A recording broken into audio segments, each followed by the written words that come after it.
I was 12 the first time I met him, the man in the woods. Of course, back then, I didn't know who he was. But looking back, everything about him screamed wrong. If I'd been smarter, if I'd been more careful, I might have known. But no, I was just a stupid kid with a streak of curiosity a mile wide, and a thirst for adventure that led me right into the lion's den. I grew up in a small town, the kind where everyone knows everyone, and secrets are as scarce as snow in July. There wasn't much to do after school except ride bikes, hang out at the old gas station, or explore the woods that bordered the town. My parents always warned me to stay out of them, said it was too easy to get lost, that there were dangerous animals out there. But no one I knew had ever actually seen a bear or a wolf. It was just one of those things that adults say to keep you in line. So, naturally, I spent a lot of time in those woods. It was a grey Saturday morning, the air thick with the smell of damp earth and pine needles. I'd set off on one of my usual explorations, following a thin, winding trail, deeper than I'd gone before. I had no destination in mind, just the thrill of seeing where the path would take me. After about an hour of walking, I noticed the trail starting to twist into unfamiliar shapes. The further I walked, the more I felt like I was stepping into another world. It was then that I saw him. He was standing near a large oak tree, his back to me. He wore a long black coat, the hem brushing the tops of his boots. His hair, jet black, was slicked back against his skull, though it seemed wild in places, like strands were straining to break free. There was something about him that didn't sit right with me, but I couldn't put my finger on it at the time. Maybe it was the way the shadows clung to him, or how he stood too still, like he was waiting for something. I should have turned back, but instead, I called out, "Hey, you lost or something?" He turned slowly, almost too slowly, like he'd been expecting me, but wanted to savour the moment. When his eyes met mine, I froze. They were pitch black, so dark I couldn't see any whites around them. His lips curled into the smallest of smiles. "No," he said, his voice low and gravelly. "I'm exactly where I need to be." I don't know why, but that answer made me shiver. Every sinew in my body was screaming at me to leave, but for some reason, I didn't. Maybe it was the way he looked at me, like he was seeing through me, peeling away my layers. Or maybe it was the strange, electric tension in the air. "What are you doing out here?" I asked, trying to sound braver than I felt. "I could ask you the same," he replied, taking a slow step forward. "But I think we both know you're not just out for a stroll, are you?" I swallowed hard, suddenly feeling exposed. I just like exploring, that's all." "Is that right?" His smile widened, showing teeth that seemed just a little too sharp. "And do you always wander so deep into the woods? Away from where anyone can hear you scream?" I laughed nervously, thinking it was some kind of joke.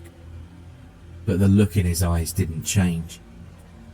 It was like he was daring me to test his words. "Who are you?" I asked, my voice barely more than a whisper.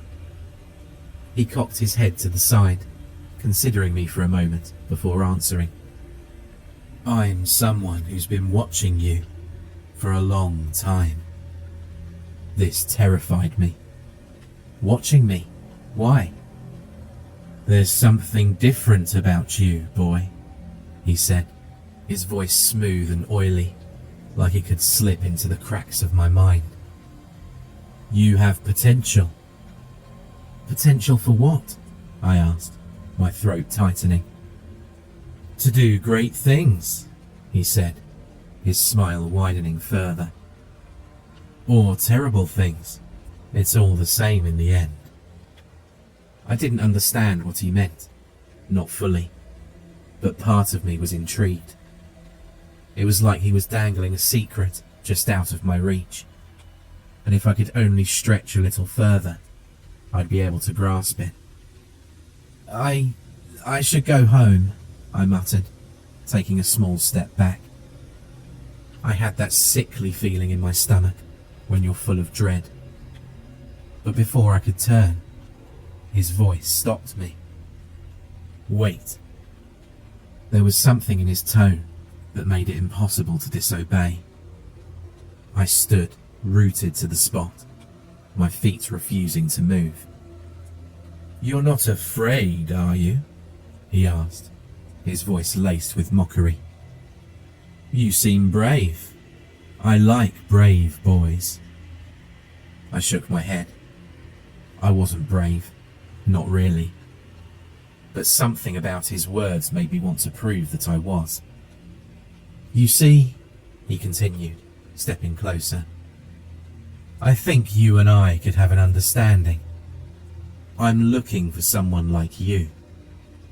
Someone willing to do a little test for me." "A test?" I repeated, my voice cracking. He nodded. "A simple task. If you succeed, I'll tell you things, show you things, beyond your wildest imagination. Power, knowledge, control. It could all be yours." "What do I have to do?" I asked, despite my stomach feeling like it would drop through the floor. He grinned, his black eyes glittering. "Just follow me." We walked through the woods until we came to a small clearing. In the centre was an old, rotting tree stump.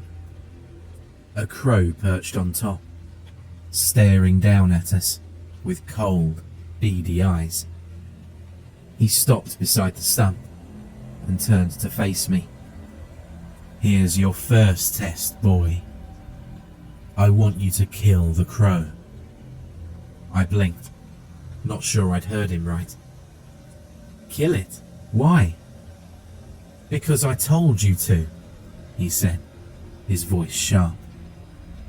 "You want to prove yourself, don't you?" I looked at the bird, its dark feathers ruffling slightly in the breeze. It wasn't doing anything, just sitting there, watching me. I didn't want to kill it, but something about the man's gaze made it hard to think straight. Like his will was wrapping around mine, squeezing tighter and tighter. "Do it," he hissed, stepping closer. "Or leave and never come back." I didn't want to seem like a coward. My heart hammered in my chest as I reached down, grabbing a jagged stone from the ground. The crow didn't move as I stepped towards it. It just stared at me, unblinking, as if it knew what was coming and didn't care. My hand shook as I raised the rock. I could feel the weight of the man's eyes on me, pressing down like a lead blanket. I wanted to turn and run, to get away from this horrible situation, but I didn't. Instead, I brought the rock down with a sickening crunch. It almost felt like my hands weren't my own. "Good," the man said, his voice cold and approving. "Very good." I dropped the rock, my hand trembling. I felt sick, like I was going to throw up. But the man didn't seem to care. He was watching me with those dark eyes, like he was measuring me, judging me. "That was your first test," he said, "and you passed." I swallowed hard, my throat dry. "Is it over now?" "Not quite," he said, his smile returning. "There's more to be done, but you're off to a fine start." I didn't want to know what else he had in mind, but I couldn't bring myself to leave. It was like I was trapped in a nightmare, one I couldn't wake up from. Over the next few days, I found myself returning to the woods, drawn back by the man's promises. Each time I met him, he had another test for me. At first, they were small things: breaking windows, stealing from local shops, vandalizing property. Things that felt wrong, but didn't leave me with blood on my hands like the crow had. But as the days went on, his demands grew darker. One evening, he told me to set fire to an abandoned house on the edge of town. The flames danced high into the sky, the smoke curling in thick black tendrils. I watched from a distance as the fire consumed the old building, the heat stinging my eyes, the smell of burning wood and ash filling my lungs. Still, it wasn't enough. Each task he gave me left me feeling hollow inside, like I was losing pieces of myself. But I couldn't stop. His influence over me grew stronger with every test, his voice echoing in my head, even when I wasn't with him. "You're almost ready," he said one evening, his tone dripping with satisfaction. "One last test." I didn't want to know what it was. I didn't want to follow him anymore. But the hold he had on me was too strong. That night, he led me even deeper into the woods than I'd ever dared to go before. The path narrowed until it disappeared completely, leaving us to weave between towering trunks in silence. I had absolutely no idea where I was going. I was screaming internally to run, but it was as if my body had a mind of its own. Finally, we came to a clearing. In the middle of it stood an old, dilapidated well. The stones around its rim were slick with moss, and the wooden cover was half rotted away. It looked ancient, like it had been there for centuries. "This is it," the man said, his voice low and commanding. "What is it?" I asked, tentatively. "Your final test," he said, his black eyes gleaming in the moonlight. "If you want the power I've promised you, you'll need to retrieve something from the well." I stared at the well. "What's down there?" "A treasure," he said, smirking. "Something that will give you the strength to do anything you desire. You'll never have to feel powerless again." I didn't know if I believed him, but something about the way he spoke, the certainty in his voice, made me want to trust him. And yet, I felt sick to my stomach. He handed me a long, thick rope. "You'll need this." I took it, my hand shaking. The well seemed bottomless, its dark mouth yawning open, like the entrance to another world. I hesitated, glancing back at the man. His expression was unreadable, his eyes fixed on me with intensity. I don't think I can," I stammered. "You can," he said, his voice hardening. "And you will." I looked at the well again. I didn't want to do this, but I had to know. The pull of the unknown was too strong. I tied the rope around the stone lip of the well and lowered it into the darkness. The rope slipped through my hands for what felt like forever, before it finally hit something solid far below. "Climb down," the man said, his voice quiet but firm. With a deep breath, I grabbed the rope and started my descent into the well. The air grew colder as I went deeper. My breath echoed around me, each inhale and exhale sounding louder, more frantic. I kept my eyes on the rope, focusing on each knot, each inch of progress. Finally, my feet touched the ground. The bottom of the well was surprisingly dry, the air saturated with the smell of damp earth and something else that I couldn't figure out. I struggled to see in the dim light. There, in the corner of the well, something glinted in the shadows. I hesitated for a moment before stepping closer. As I crouched down, I saw it. A small box, no bigger than a shoebox, made of blackened wood, with strange, intricate carvings covering its surface. I reached out, my fingers brushing against the cool surface of the box. A jolt of electricity shot through my hand, making me drop the box in shock. I picked it back up cautiously. It almost felt like it was pulsing in my hands. "This is it," I whispered to myself. But as I lifted the box, something strange happened. The carvings on the surface seemed to shift, the patterns twisting and rearranging themselves. I blinked, trying to make sense of what I was seeing. And then I heard it. A voice, soft and distant, but growing louder. My name. Panicking, I yanked the box into my arms and scrambled up the rope as fast as I could. I didn't stop until I reached the top, hauling myself over the edge and collapsing onto the cold, hard ground. The man was waiting, his dark eyes gleaming with approval. "You've done well," he said, his voice low. "Now, open it." With a deep breath, I lifted the lid. Inside was a mirror, small, handheld and old, its once polished surface now clouded with age. I frowned, confused. This was the treasure?